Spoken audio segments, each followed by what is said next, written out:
It's good. It's better than the last time we had scrimmage. Better than last Saturday. So just improvement is all you can ask for. And some guys made some plays, and we're pretty clean. So pretty happy about it. Just overall, it was better, or was there a specific area that you were looking? Just cleaner. I mean, no turnovers, which was nice. Just more kind of just catch and throw deals and some holes for the running back. It's nice to be able to get out there when it's contact because you can see what the backs and guys are able to do with the ball in their hands. So all those 2-3 yard gains when we're just tapping off turned into 5-6 yard gains when we're actually playing football. So that was good to see. You're getting out when it's an adjustment getting used to playing with the back behind you, the fullback there. Is that something that's been... Not really. When we first started, like some of those stuff that I'm doing, like with my path with the back, it can get kind of close and like how it's everything that's passing each other. But if the guys do their jobs correctly, and I got to make sure that I'm on my right path and my right angles, it's never really a problem. What receivers are you bringing along that we haven't seen much of? Yeah, so a big part of the offense is finding what receivers we think are best at the routes that we're going to run, and we want to find those routes that we really want to kind of key in on and perfect, at least in spring. And we found a couple guys like Dane Key and Chris Lewis who are able to kind of go down the field and make plays on either those like deep balls or like the daggers across the middle, contested catches. DeMarcus has been doing well at those too. We really like Tavion on those choice routes in the slot, and he has a really good feel for that. He has a lot of experience with that and ran it very similarly to how we do when he was at Virginia Tech, so that's good. And those are just some names of some guys that we like at certain cuts and different routes. What are some similarities and differences of Wandell and Tavion just in that slot? Tavion's definitely a little longer, so we're with Wandell sometimes like I feel like maybe I had to play some balls just because like his frame, like I think I'm not really changing how I'm throwing it, but there is a little more room for error. You know, like if I miss a little more outside, I mean, it's just the fact of the matter, Tavion's a couple inches taller than Wandell. He's got a little bit more of a reach, so it helps a little bit, I guess. And but they're very similar in just their feel on those choice routes and seeing defenses and knowing when the right opportunities are to sit it down, to break in, break out. And just the more we do it, the more we talk about it, the better we'll be when the season comes, just with us being on the same page. What have you seen from some of those guys like Chris and Chauncey that they were here last year and went through, learned this quite a little bit, but didn't get to play as much? I mean, they're determined. They want to prove that they deserve a spot. So, I mean, this offseason was huge for them. Both of them made huge strides, both like in the weight room and just mentally, just with football. And they've been working really hard to making sure they're coming into practice every day, knowing their responsibilities because of the opportunity that they have, which is great. We want that across the board, whether guys are fourth string or first string. We want them, if they have an opportunity to read through the script, read through the possible plays that are going to be called for tomorrow so that we're ready to go when we get here. But those are the two guys that have done a really good job and have a limited amount of MAAs so far in the spring and have shown that they really care about and want to be good for this team. Have you gotten to throw to the young guys yet, like DeKel, Christian, Dane? DeKel's been in and out so far in camp. You said who else? Like Christian Lewis or Dane Key. Like, yep. What do you think of them so far? They're all really good. I wish I had more time, and I will in the summer to work with DeKel and everything. And because what I've saw from him, even from last camp before he got hurt, and the limited amount of time he had so far in this spring, he's made some flashes, and he can definitely make big plays for us.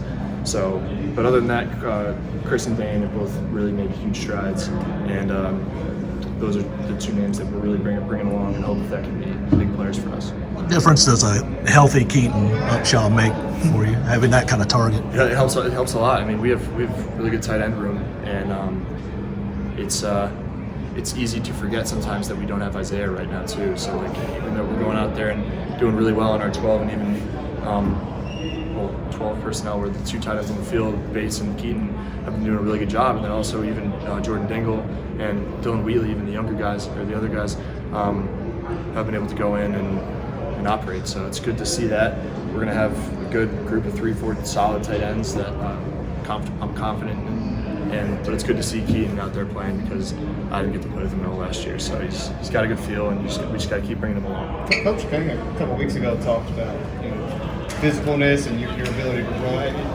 What is that? How are you kind of handling that, I guess, and protecting yourself? And, I think it's just progressing and moving on and deciding when are the situations and knowing beforehand when are the situations where it does matter, whether it's a 3rd and 4 or 5, where it is a good idea to try to fight for those extra yards, maybe lower shoulder here and there, or if it's a situation where it's not necessary to get those extra couple of yards where I can just slide. But definitely want to slide a little more this year. That's the goal. How hard is it just instinctually though? Because I mean, you seem like a guy that wants to make that contact. Yeah. I mean, it's I like it. I think it's a way to bring the team's energy up, and it's kind of like I know I have the ability to make those plays. So like, why leave those extra yards in the field, you know? But at the same time, you got to be smart and got to make the right decisions for the team. And sometimes the right decision is to just slide. Left tackle's a pretty big deal for the quarterback. How has Buford been adjusting to that? He's been looking good. He's I think it's a lot of it's just like mental, and he's got the keys and he's got the ability to be a really, really good left tackle for us. And I think just with the little things we've slipped up with here and there with all the O-linemen, not just him, have just been kind of just mental mistakes. It's nothing is lacking physically and talent-wise for anyone up there, and it's just going to be a matter of continuing to rep plays and continuing to just get in their playbook and knowing what protections are and what calls are for run plays, and just to get them all on the same page. So he's been doing a good job. They did a good job, really good job in protection today, and just kind of keep having them improve. Rich mentioned Tuesday things were a little sloppy, but Mark said it was getting better throughout the week. What kind of happened Tuesday, and what adjustments have you guys made this short term? I mean, Tuesday we just had some turnovers. I mean, bad decisions by us, just unfortunate kind of happenings that happen. But I mean, anytime you have a few turnovers in a practice, it's not going to feel good. And we thought it was worse than it was. Then we went back and watched the film, and we felt better about it. But it's just consistency. We got to be more consistent, and there's got to be the same standard from the 1s all the way down to the 3s. And like I said before, there should be no excuses for anyone who doesn't know what they're doing on a play, just because most of the time they have a script and know what we're going to be running. So, I mean, we've done a good job, but I think there's just improvement that needs to be done that only really comes from just repetition. You're good. The defense is showing something different. Yeah, they've been adding new stuff in almost every practice. I think they pretty much have the meat of what they are capable of throwing at us in right now. But like a practice like this is really nice because sometimes Coach Gangarello can kind of talk to Coach White and say like, hey, we want this look on a certain play. Make sure you give us this so that I know I'm looking at what Will should be doing or whatever. Same thing with Coach White. He said like, we want formation and boundary here. We want trips on this play, because we need to run this call to this certain look. So they work together a lot on that, but then when you get to situations like this, it's just call it and run it, and you kind of just got to trust your eyes and trust your rules. And it went really well. And they do a good job just disguising a lot of their stuff, and they mixed in a lot of man and zone today, which was good to see. And a lot of different blitzes that they've been bringing that we did a good job picking up today. It's not easy. It's good stuff. The fact that the line was able to make those calls and to keep me clean, even though I'm not getting tackled, was good. What do you guys want to do here through this week ahead of the spring game? Just how exciting is it finally getting close to getting the fans out there? Just take it one day at a time. And just take it one day at a time. Even with the spring game, treat it as a practice and a day to get better. Even though there's all this hype and fans will be there and all that, just want to make sure that we make the most of all the opportunities we have. Because I mean, we have a couple of practices after spring too, because of the ones we missed before break.